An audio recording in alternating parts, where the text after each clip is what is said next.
আশোক যতই তুফান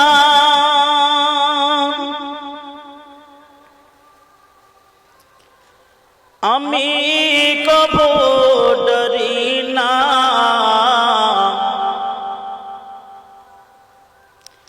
আশোক যতই তুফান আমি কবু ডরি না।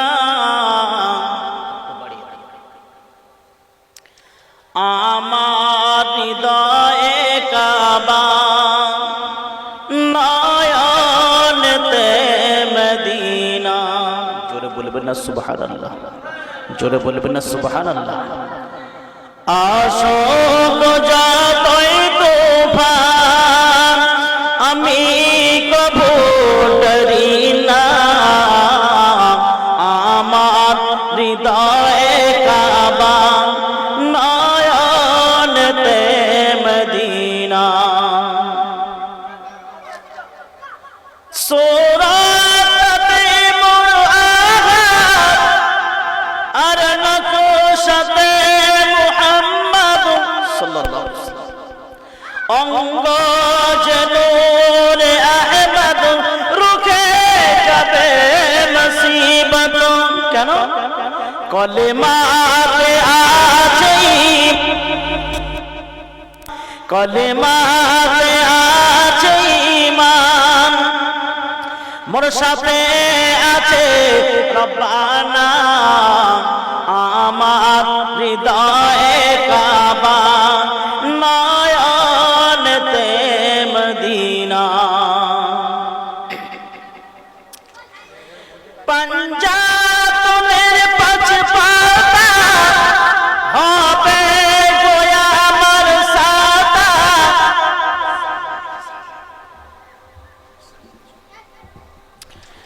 পঞ্জাবের পাঁচ পাতা হবে গোয়া আমার সাতা, পিছে রবে ফাতেমা আলী বলিবেন কথা। জোরে বলুন সুবহানাল্লাহ। পঞ্জাবের পাঁচ পাতা হবে গোয়া আমার সাতা, পিছে রবে ফাতেমা আলী বলিবেন কথা। হাসান দেখাবে আলো, হাসান দেখাবে আলো, হোসেন দেবে ঠিকানা, আমার হৃদয়ে কাবা নয়নেতে মদিনা। আল্লাহ ছাড়া কারো করি না আমি সিজদা, যার কোন পায়া কোনে হয়েছি আমি পয়দা। জোরে বলুন সুবহানাল্লাহ। সিজদা আল্লাহ ছাড়া কাউকে করা যাবে? জোরে বলুন। সিজদা একখানে ওয়ালা সেই মাবুদ মাওলা আল্লাহ। যে বান্দা বান্দি আল্লাহকে সিজদা করে, পৃথিবীর কোন শক্তি, পৃথিবীর কোন এমনি অসহজ শক্তিকে সেই বান্দা বান্দি কোশ্চিন কালে কোন সময় ভয় পাবে না। জোরে বলুন। যে বান্দা বান্দি আল্লাহকে সিজদা করবে, পৃথিবীর কোন শক্তি সেই ব্যক্তিকে কোন জায়গাতে আটকাতে পারবে না। কেবলমাত্র সিজদাকারীরা আমার আল্লাহকে ছাড়া পৃথিবীর আর অন্য কাউকে ভয়, কথা ঠিক না ভুল? কিন্তু যারা সিজদা ভুলে গিয়েছে, কিন্তু যারা আল্লাহ পাকের সিজদা থেকে গাফেল হয়ে দূরে সরে আছে, তাদের ভিতরে ধুকধুকানি সব সময় আছে। কিসের ভয়? তারা দুনিয়াতে যেমন ভয় পাচ্ছে, এনআরসির ভয়, এনপিআর এর ভয়, সিএএ ভয় এবং বর্তমান করোনা ভাইরাসের ভয়, কথা ঠিক না বল? করোনা ভাইরাসের জন্য সরকার বলছে, বিভিন্ন জায়গায় পোস্টারে দেখা যাচ্ছে, বিভিন্ন নির্দেশনা দেওয়া রয়েছে, করোনা ভাইরাস থেকে যদি তুমি মুক্তি পেতে চাও, এই কঠিন রোগ থেকে মুক্তি পেতে গেলে তোমাকে এই কাজগুলো করতে হবে। কি? মাস্ক ব্যবহার করো, হাত পা সুন্দর করে ধোয়া, সাবান দিয়ে এমনি করে ধুয়ে ফেলো। বিভিন্ন জায়গায় বিভিন্ন রকমের ইঙ্গিত তাতে দেওয়া হয়েছে যে এই কাজগুলো করলে করোনা ভাইরাস থেকে তুমি রক্ষা পাবে। কারণ করোনা ভাইরাস মারাত্মক একটা রোগ, যাকে ধরছে আর ছাড়ছে না। বিভিন্ন দেশে করোনা ভাইরাসে সবাই মারা গেল, শেষ হয়ে গেল। আমাদের ভারতবর্ষ পর্যন্ত ছাড় পায়নি, 2 জন হয়ে গেছে। কিছু বুঝতে পারছেন? এ ভারতবর্ষে 2 জনা করোনা ভাইরাসে মারা গিয়েছে। এই করোনা ভাইরাসটা কি না, চীন সরকার বলছে যে করোনা ভাইরাস ওই সমস্ত মুসলমানদের জন্য করোনা ভাইরাস প্রবেশ করেছে। কাদের জন্য? নিশ্চিত আপনারা শুনে থাকবেন, চীন সরকার উইঘুরের মুসলমানদের উপরে এত পরিমাণে নির্যাতন করেছে, এত মার মেরেছে যে তাদেরকে মেরে মেরে ডিটেনশন ক্যাম্পে তাদেরকে ভর্তি করে দিয়েছে। শুধু তাই নয়, ডিটেনশন ক্যাম্পের ভিতরে তারা করুণ অবস্থায় অসহায় ভাবে তারা দিন গুজার করছে, দিন অতিবাহিত করছে। ওই সমস্ত উইঘুর মুসলমানদের জন্য যারা ডিটেনশন ক্যাম্পে বন্দী রয়েছে, তাদের জন্য 200 ব্যক্তির জন্য 200 জন ব্যক্তির জন্য একটা করে বাথরুম। বুঝতে পারছেন? চীন সরকার বলছে ওই 200 জনের জন্য একটা করে বাথরুম নির্ধারিত করা। আপনার বাড়িতে মেহমান এসেছে, মেহমান নাই বাসুক, আপনার ফ্যামিলি 5 জন মানুষ রয়েছে, যখন ফজরের নামাজ পড়তে আপনি উঠে যান, দেখা যাচ্ছে ফজরের নামাজ পড়ার জন্য আপনি বেরিয়ে পড়েছেন, বাথরুমে একজন ঢুকেছে আর একজন দাঁড়িয়ে আছে। এই 2 জনের জন্য বাথরুমে খুব কষ্ট হয় না? অন্যজন কষ্ট পায় তো নাকি? কষ্ট পায়। কেবলমাত্র 200, এই 5 জনের জন্য যদি এই কষ্টটা হয়, 200 জনের ভিতরে একটা বাথরুম, একটা টয়লেট, তাহলে তাদের কত কষ্ট হয়েছে। বলছে যে তাদের জন্য তারা বিভিন্ন জায়গায় নোংরা আবর্জনা করেছে, যার কারণে এই আবর্জনার কারণে করোনা ভাইরাস এসেছে। পরীক্ষা নিরীক্ষা করে দেখা গেল যে করোনা ভাইরাস কোন মুসলমানদের স্পর্শ করেনি। জোরে বলুন, জোরে বলুন। কারণ তাদের বিশ্বাস রয়েছে সেই মাবুদ মাওলা আল্লাহ পাকের উপরে, যে আল্লাহকে আমি সিজদা করি, সেই আল্লাহর উপরে আমার ভরসা রয়েছে, তাওয়াক্কুল রয়েছে। তাই বলি, দুনিয়ার আশঙ্কা থেকে বাঁচতে গেলে, করোনা ভাইরাস থেকে বাঁচতে গেলে, এনপিআর থেকে বাঁচতে গেলে এবং সিএএ থেকে মুক্তি পেতে গেলে আমাকে আপনাকে ফিরে আসতে হবে সেই আল্লাহর পথে। কথা ঠিক বলেছে না ভুল বলেছে? হ্যাঁ, আল্লাহ বললেন আকিমুস সালাহ, তোমরা নামাজকে কায়েম করো, নামাজ প্রতিষ্ঠিত করো।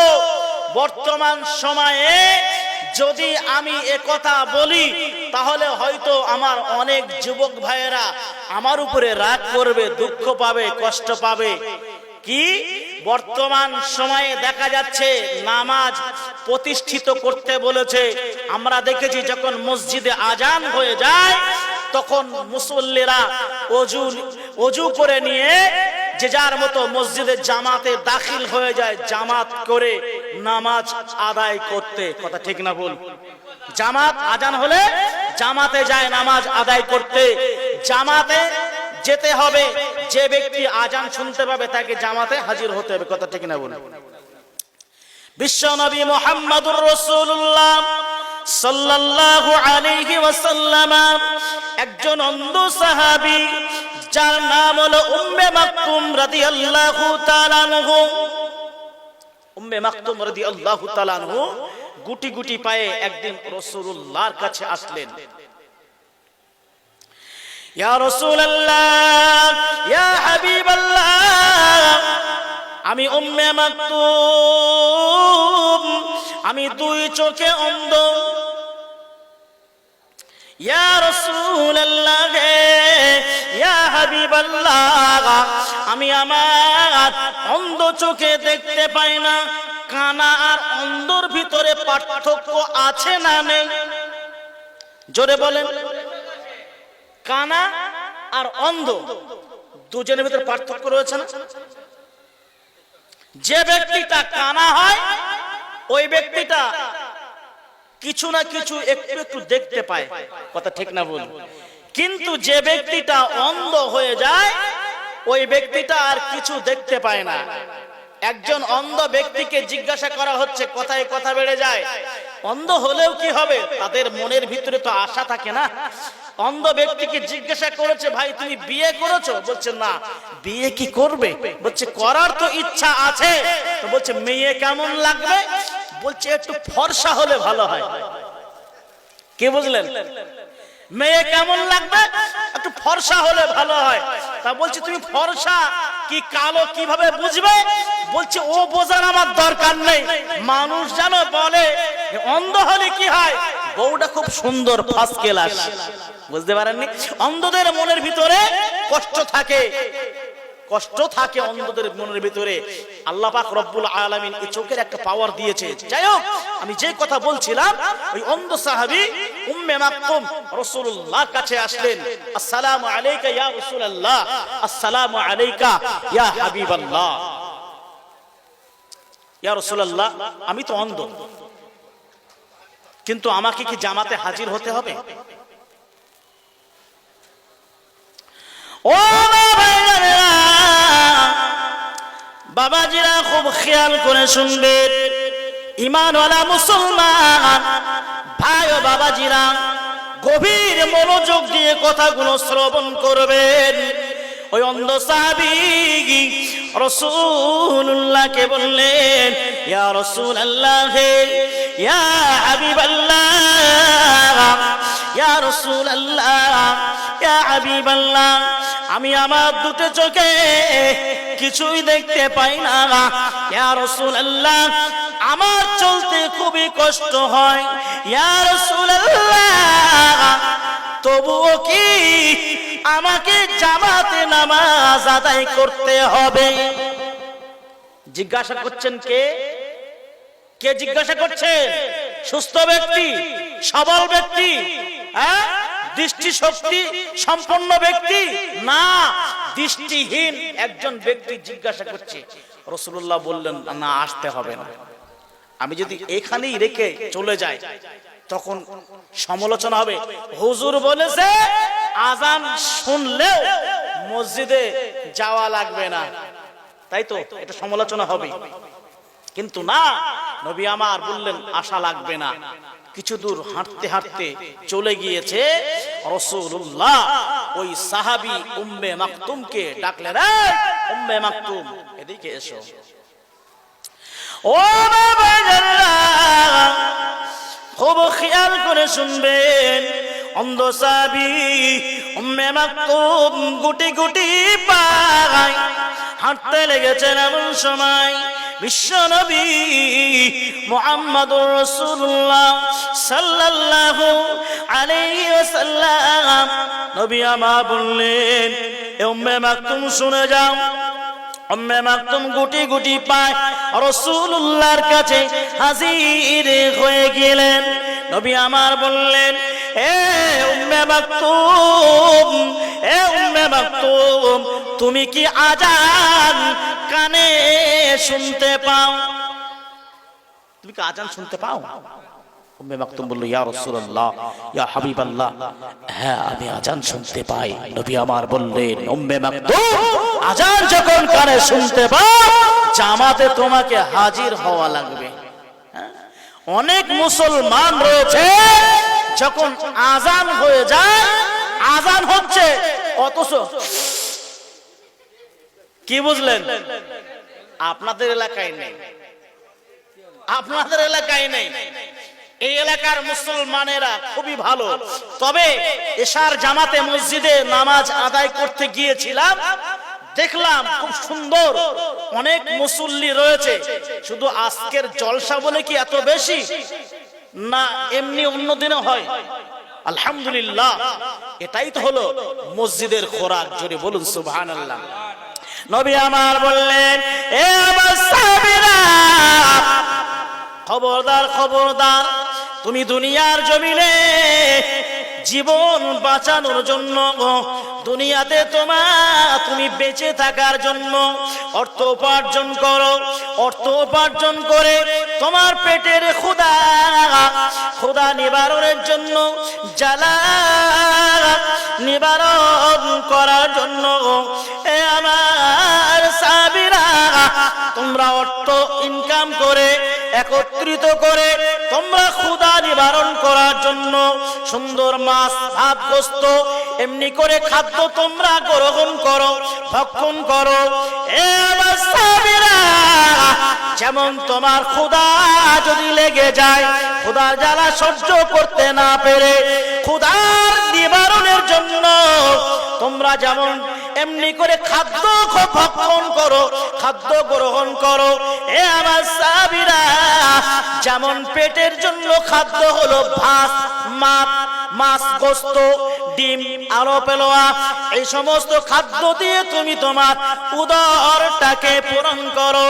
এ আমার সাহাবীরা, শুনে রাখো, তেমনি করে দুনিয়ার জমিনে যে জায়গায় আল্লাহর ঘর মসজিদ নির্মিত হবে, ওই মসজিদের খোরাকটা তোমরা পরিপূর্ণ ভাবে আদায় করে দেবে। জোরে বলুন।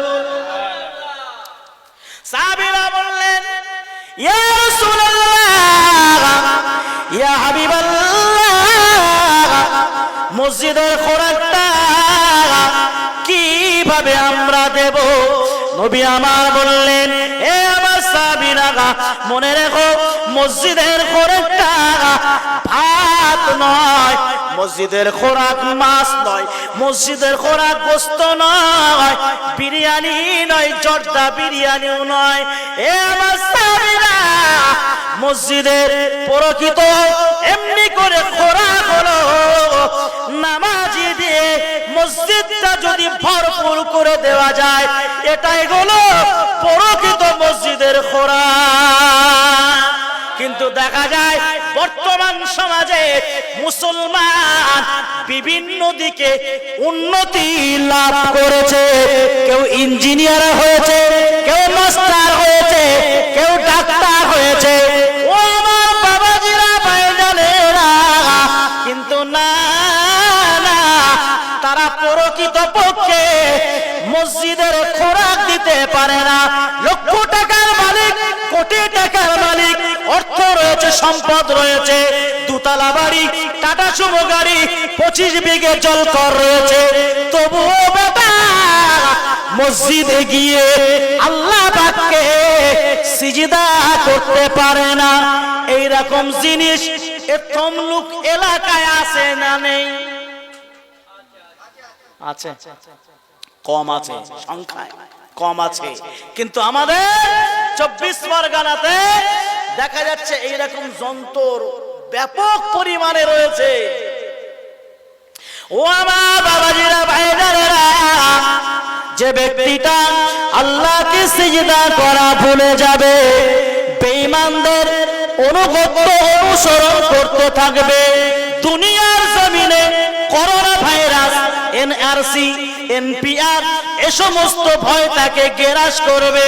শুধু মনে মনে করবে, আল্লাহ করোনা ভাইরাস থেকে বাঁচতে চায়, আল্লাহ তুমি আমাকে করোনা ভাইরাস থেকে মুক্তি দাও।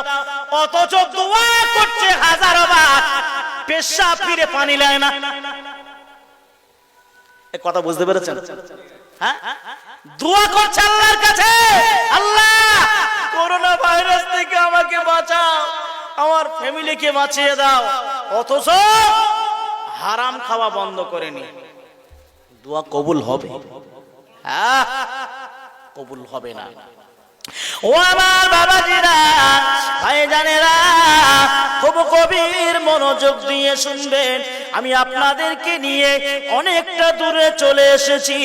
আল্লাহ পাক বললেন, এ আমার বান্দা বান্দিরা, শুনে রেখে দাও, আমি আল্লাহ জানিয়ে দিলাম, আমি আল্লাহ বলে দিলাম, আমার ঈমানওয়ালা বান্দা বান্দিরা, যখনই আমি আল্লাহ আমাকে সিজদা করবে, আমি আল্লাহ বলে দিলাম, তাদের ভয়ের সময় আমি আল্লাহ তাআলা তাদেরকে স্বয়ং আমি আল্লাহ নিজেই নিরাপত্তার ব্যবস্থা করে দেব। ও আমার ভাইজানেরা, শুধু তাই নয়, নবী আল্লাহ পাকের নবী আমার জানিয়ে দিলেন, আল্লাহ পাকের হাবিব আমার জানিয়ে দিলেন, শুধু তাই নয়, বান্দা বান্দি যখন ক্ষুধার জঠর জ্বালায়, এমনি করে ক্ষুধার জ্বালা সহ্য করতে পারবে না, আমি আল্লাহ তাআলা যেমন ভয়ের সময় নিরাপত্তা দেব, তেমন আমি আল্লাহ ওই বান্দার ক্ষুধাটা আমি আল্লাহ নিবারণ করে দেব। কথা আমি বাড়াতে চাই না। ও আমার বাবাজিরা, ভাইজানেরা, মসজিদে জামাত হয় না, এমনি করে নামাজ কায়েম হয় না, কিন্তু বর্তমান সমাজে যুবক ভাইদের দিকে লক্ষ্য করুন, পাবজি গেম জামাত করে আদায় করে। জামাত করে কোনদিন দেখেছেন? একদল লোককে দেখেছেন? এই চল আমরা দল বেঁধে পেশাব করবো জামাত করে, দেখেছেন?